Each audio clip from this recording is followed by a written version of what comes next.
welcome back to 14 Days of Curriculum. We are talking about 11th grade. Whew, the first 2 years are gone. They suddenly don't look like babies anymore, and they're not acting like babies anymore, but they're not grown up yet. So let's talk about what we need in 11th grade.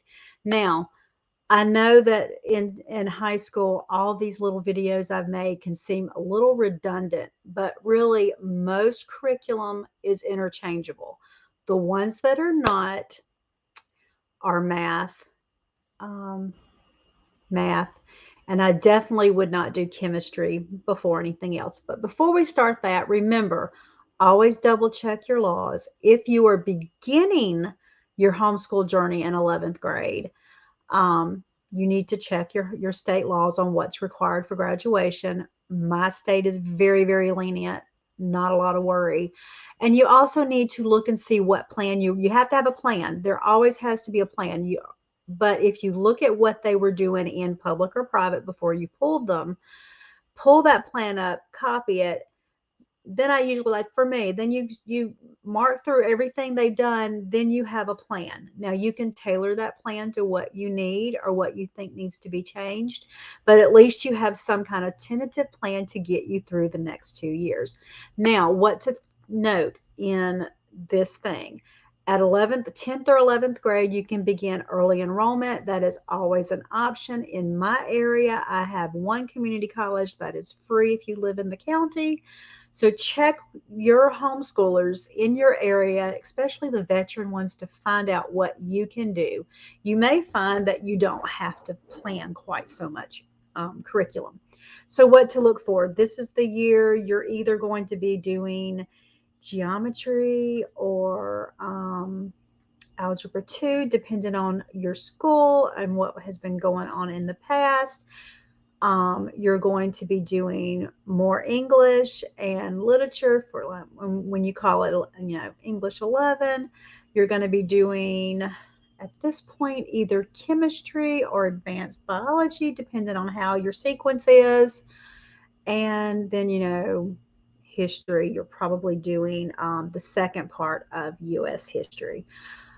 So let's see, we talked about having a plan. We've talked about, okay, always narrow your thing. Decide when you narrow the overwhelm, just when you're looking at curriculum, decide if you want faith-based or secular, decide if you want online or offline, or if you want to do at this point early enrollment. Those are all options, and they're good options. It's just a matter of what fits you. Here are my top picks for this grade. Number one, math. You're doing geometry or algebra 2, depending on the sequence. I've had one that I did algebra 2 before geometry, and I've had several that I do geometry and then algebra 2. Just depends on what works for your family or your child. You're continuing English. Let's see. My top pick for that one is always teaching textbooks online. Very, very good at explaining what's going on. If you don't want online, they do have textbooks. Also, my second after that would be Matthew C. Just depending on the kid and your child and how they learn. Either one would be a good option. Teaching textbooks has a free trial for 15 lessons. I would totally do that first to see if it's a good fit. Then, if that didn't work, I would look at Matthew C. There are other ones out there that people love. I think Mr. D, but that's where I would start. English, we use Mia Prep. That's my top pick. It's online secular. Very well done, but there are some free options. Easy Peasy has a very good, solid program. And then some people like Brave Writer. That's offline if you don't want something. A lot of moms gravitate toward online because they're a little bit nervous about teaching this age. Don't be nervous. If you don't know something or you don't remember something, you can learn too. But those are my top picks for those two. For science, at this point, you're probably either doing chemistry or advanced biology.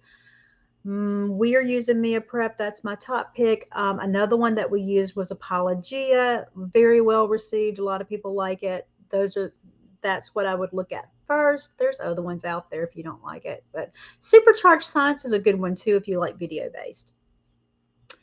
Then history at this point, you're finishing up U.S. If you were in public or private, you're finishing up American history. That's usually a 2-year cycle. Um, Again, early enrollment is an option. Not grass is another one. They're online. You can find online things. I'm not really a fan of doing 3 years of American, but that's me. I'm not anti-American. It's just I've traveled the world, and the world is a big place. I would much rather them have 2 or 3 years of world history because you have more time to cover everything. American history, you can cover it in 1 year easily, but that's up to you.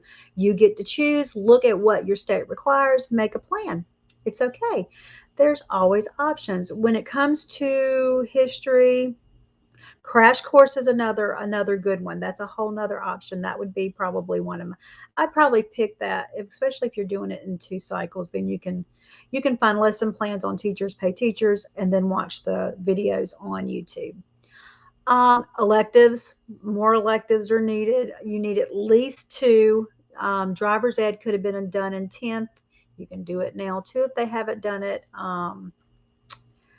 Let's see, we do piano, we do PE, we do foreign language, all the kind of usual boring ones. Home economics is big. I have a lot of people doing that, and I had a lot of people, I've seen this sitting on 11th grade several times. ACT prep is another good one for you to do at this point. ACT prep is coming up. You can start as early as 10th grade, but if you have not finished the math needed for the ACT prep, I would not start ACT until the end of 11th, and or most of my kids I just did 12th. I let them prep. That's part of their curriculum. They get ACT prep on their transcript, and then usually I start in the middle of 12th grade and when they feel ready and when they feel like they've covered enough math. But that is my top picks for everything. Tomorrow we'll talk 12th grade. Whew, it'll be great. But I hope you enjoy yourself. I hope you've enjoyed this series. Let me know what you want to hear about next. I know that I did promise that I would video my business meeting with my teens so that you can see how I handle them and how we go through their stuff. But other than that, let me know what you need and let me know what you want to hear next. Bye, guys.